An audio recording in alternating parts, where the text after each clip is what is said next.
Bueno, en esta recorrida que hemos emprendido en conclusiones de encontrarnos con los protagonistas de las cosas nuestras en Caruega, aquellas personas que se han convertido por sus actitudes, por su vida, por su trabajo, en personajes, en conocidos de todo el mundo.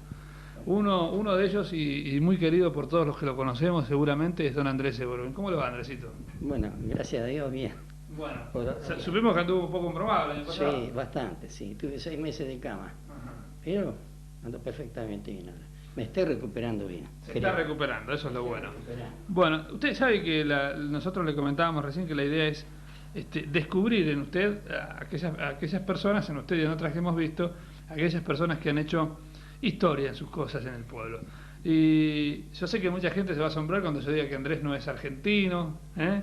¿De dónde vino? Cuéntenos un poco la historia. Bueno, yo vine con mi padre de Hungría, De Hungría. en el año 1927. Llegamos a Buenos Aires creo que el día 25 de abril del año 27 y el día 29 de abril arrimamos a Coronel Suárez. De casualidad sacó pasaje para Coronel Suárez. ¿Por qué? ¿A qué se dedicaba su papá Andrés? Mi padre era sastre. Sastre. Sí, pero lo mismo era sastre que albañil, que carpintero, que pintor, era habilísimo. Sabía ya en aquel entonces 4 idiomas mi padre.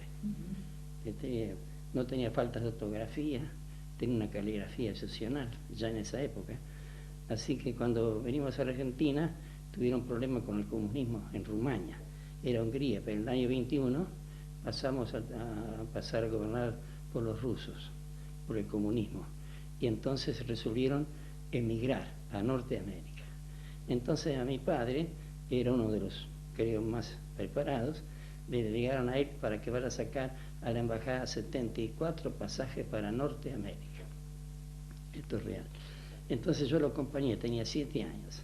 Cuando llegamos a las embajadas, fui a pedir 74 pasajes para Estados Unidos, no sabía dónde, era para Estados Unidos. La cuestión era emigrar, no estar más en Hungría.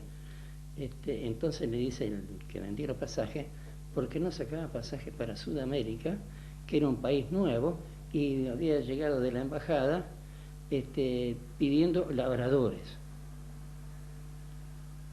Bueno, sin volver a nuestro pueblo, que se llamaba Santa Ana, por cuenta de él sacó los 74 pasajes para Sudamérica. ¿Qué era Sudamérica?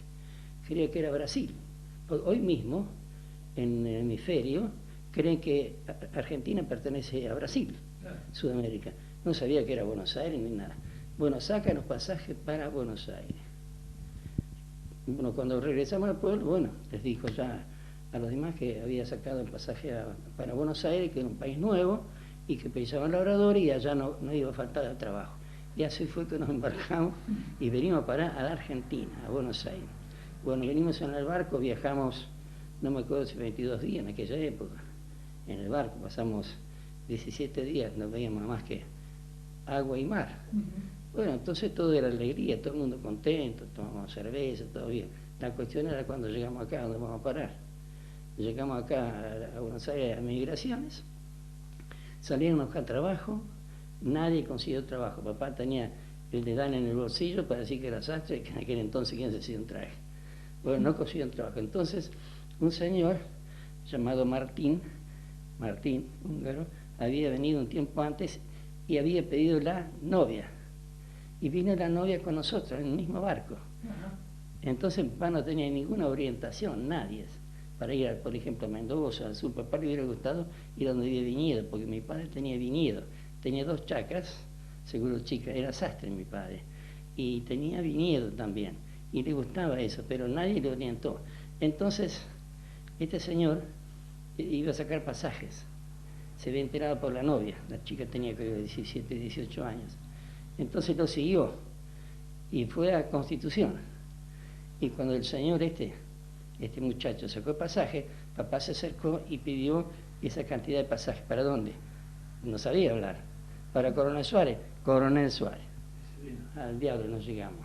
La ropa de invierno la dejaron allá porque decía que acá en el verano hacía tanto calor que se podían cocinar los huevos a la arena, en la arena. Y llegamos ese día acá, el día 27 de abril, había nevado un frío infernal y venimos en los trenes de Pinotea. ¿Qué calefacción? Casi nos morimos. Después vino los señores a buscar, sabía que venía una inmigración de Hungría, labradores, y aparecieron la gente, el que quería albañil, que quería ese, y se parece un señor sastre, que quería sastre. Entonces primero preguntaba, y todos eran, como quería un país nuevo, trabajadores, todos eran carpinteros, eran albañiles. Entonces lo que pasa es que yo ando buscando un sastre, y dice mi padre, sí, yo soy sastre. ¿Cómo dijo que era albañil? Sí, yo soy albañil de cualquier cosa. Le digo. Entonces metió la mano al bolsillo, le mostró la edad y consiguió trabajo. Bueno, le pagaban 2.50 por día en esa época. Y casa, no había casa para alquilar. Bueno, entonces enfrente de la cancha de blanco y negro hoy, en aquella época también, alquilé una casa. Creo que tenía 5x5, el de baño de servicio afuera, y trajo 4 muchachos de tutor, papá era el tutor. No querían que se quedaran en Hungría los padres para que no nos maten en la próxima guerra, que fue así después. Así que éramos 4 hermanos, 4 muchachos, éramos 8 papá y mamá, en la misma habitación, piso de tierra y techo de chapa. Vos sabés cómo han llorado mis padres, mi madre. Dios libre, nuestra casa ya, como en Europa, en todos lados, son casas de teja por la cantidad de nieve que cae. Así que hay entre pisos donde guardan los víveres para el invierno, y así vinimos a parar a Coronel Suárez. Después, ¿Cómo llega usted a Caroe? bueno, mi padre puso sastrería, fue con una sucursal de sastrería a Arroyo Corto, en el año 29. En ese año vendió un solo traje, en ese año, y nos tenía que mantener a nosotros. Bueno, así fuimos teniendo. Y entonces, en el año 31, que había tanta miseria acá en La Pampa, se aparece un maestro alemán que se había enterado que en Arroyo Corto había una familia de Hungría que hablaban alemán y no tenía trabajo. Y se apareció en un carrito, de esos carritos rusos, a pedir trabajo. Y papá le dijo que yo no le podía dar trabajo. Entonces dice, bueno, yo le voy a enseñar tercer y cuarto grado a sus hijos, pero denme alojamiento, yo no tengo donde parar. Así que le cambió por 2 años comida y alojamiento para terminar yo y mi hermano tercer y cuarto grado en alemán, que así sigo todavía hablando alemán y leyendo. Bueno, entonces estuvimos ahí en el año, después a los 22 años me casé con la actual mi señora, que en aquel entonces eran despartillados, el padre venía a vivir en el campo. Me casé y después me fui a poner sastrería a Pigüé. ¿Usted ya estaba criollado, digamos? ¿Ya había dejado de lado el tema? Nada que ver. Entonces no tenía casa, pero había ganado ya 45 pesos. Entonces nos fuimos a Pigüé, conseguí una habitación al lado de un boliche, de un tal boliche de Horná, a las 5 cuadras de la plaza, y no había trabajo tampoco, te cuento. No tenía mostrador. Tenía solamente la tijera, la plancha, de esas planchas, no sé si te acuerdas, de la sastrería, de la plancha de carbón que pesaban como 7 kilos, no había corriente eléctrica. Bueno, entonces, el primer cliente que tuve yo fue un médico, que la conocía a mi familia, a mi señora. Le vendí un traje blanco. ¿Dónde lo corto? Entonces compramos papel madera con mi señora, en el piso de la cocina, que eran mosaicos viejos, y entonces lo corté en el piso de la cocina. Así fue mi iniciación. Exacto, y así seguimos tirando. Y después seguí con la sastrería y después me di cuenta que no va más. Yo me di cuenta, la decisión, porque hay que tener decisión para eso. Y resulta, me di cuenta que estaban vendiendo trajes de confesiones a plazo. ¿Y yo cómo hacía? Un día dije, compro panadería. Como ahora que estamos hablando, digo, compro panadería. Y salí a pedir quién tenía panadería. Y en Saavedra, yo tenía a mi hermano que había ido con su sastrería, y yo llamaba a una panadería. Le digo, decime a mi hermano, le digo, ¿no sabés quién vende una panadería? Casamente hoy me dijo el dueño que la vendí, y que tal vez se la compra. Así hice. Fui y se la compré con un cheque volador. Ahí empecé a orar. Ahí nomás. No quería seguir con la sastrería. Yo veía que íbamos a menos. Así que era 1 año y medio, después la vendí, después quise ir a Mar del Plata. ¿Eso fue en Saavedra?